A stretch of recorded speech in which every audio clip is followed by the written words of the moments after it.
आइए दोस्तों, हमने चैप्टर त्रिभुज स्टार्ट कर ही दिया था।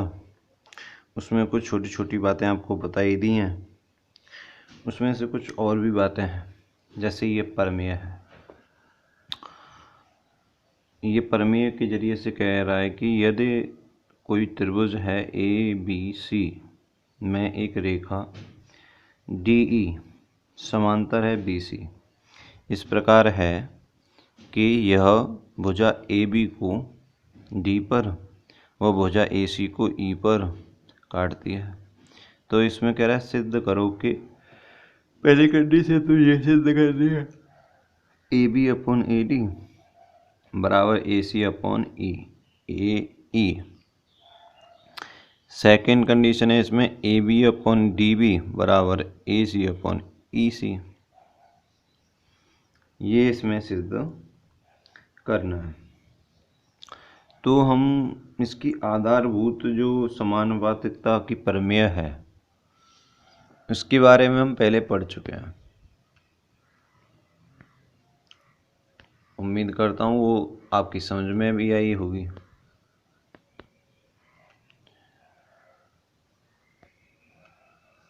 क्वालिटी अच्छी आ रही है।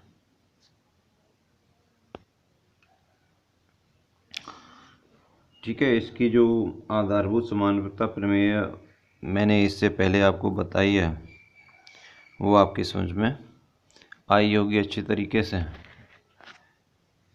इस बात की मैं उम्मीद करता हूँ। ठीक है, उसी के माध्यम से हम इसे सॉल्व करेंगे। देखो, एक त्रिभुज बना लेते हैं जो ये कह रहा है उसी तरीके का।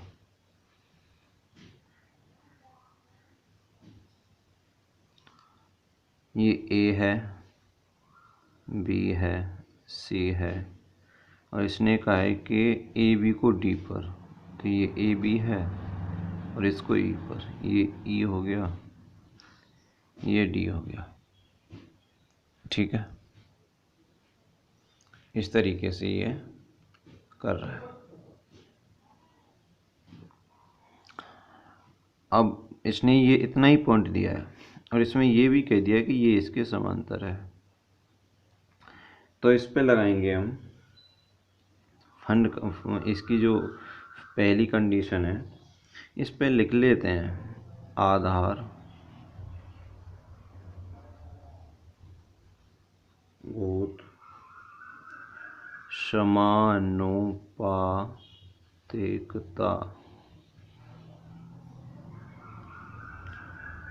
प्रमेय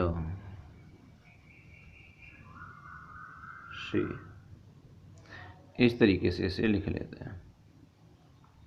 ठीक है, और इसकी आधारभूत समानुपातिकता प्रमेय क्या थी?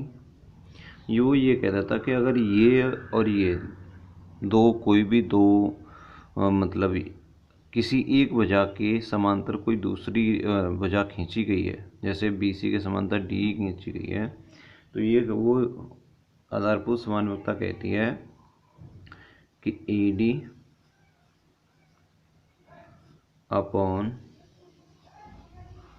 DB बराबर होगा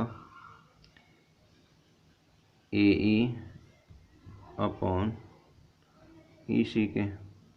इस बात को वो कहती है। ठीक है, हम इसे ही लेके चल रहे हैं।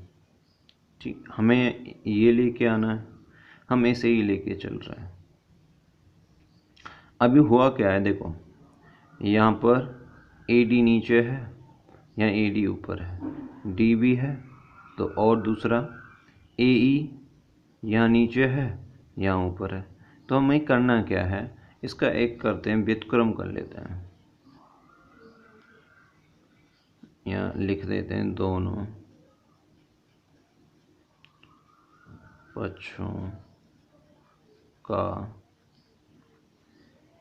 व्युत्क्रम लेने पर, व्युत्क्रम करेंगे तो ये DB अपॉन AD बराबर EC अपॉन AE। अब देखो, यह AD है, यहाँ पर भी ए डी है, यहाँ ए ई है, यहाँ पर भी ए ई है। यहाँ लाना है ए बी। ए बी कहाँ से, देखो ये है A B,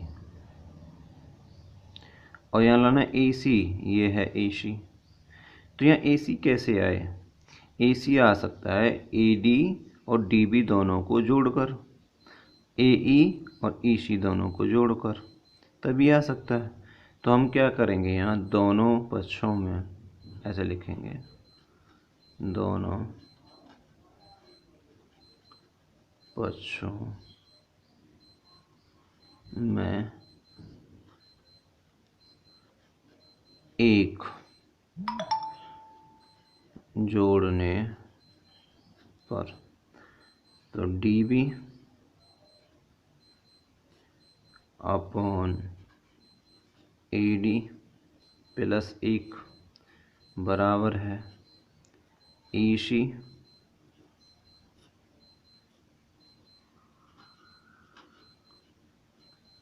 A E plus 1। इसे आगे सॉल्व करेंगे हम, तो किस तरीके से करेंगे ये मैं आपको बता देता हूँ।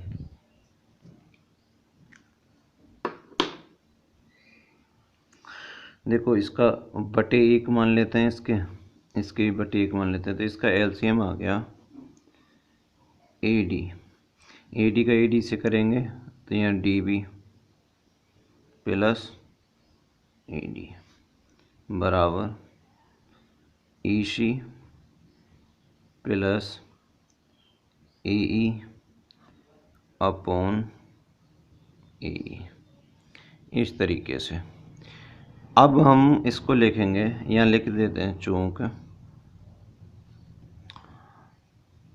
ए डी प्लस डी बी बराबर होगा ए बी, ठीक है, और ए ई प्लस ई सी बराबर होगा ई सी ए सी।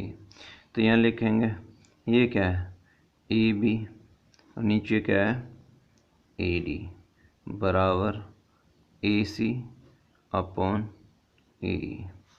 ये इस बात को वो सिद्ध करा रहा है, ठीक है। पहली कंडीशन सिद्ध हो गई। अब दूसरी कंडीशन लेके चलते हैं। दूसरी कंडीशन कह रहा है आपका A B upon D B बराबर होगा ए सी अपॉन ई सी। इस पे भी लगा लेते हैं आधार भूत समानुपातिकता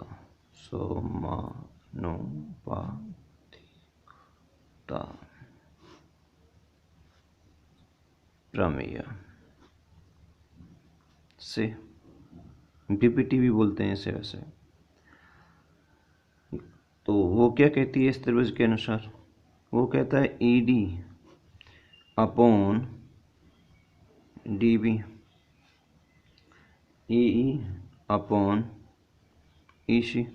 ये कहता है लाना क्या है, लाना है हमें A B upon D B नीचे है, ई सी भी नीचे है। करेंगे क्या, यहाँ लिखेंगे दोनों तरफ एक जोड़ने पर। उम्मीद करता हूँ ये सब समझ में आ रहा होगा।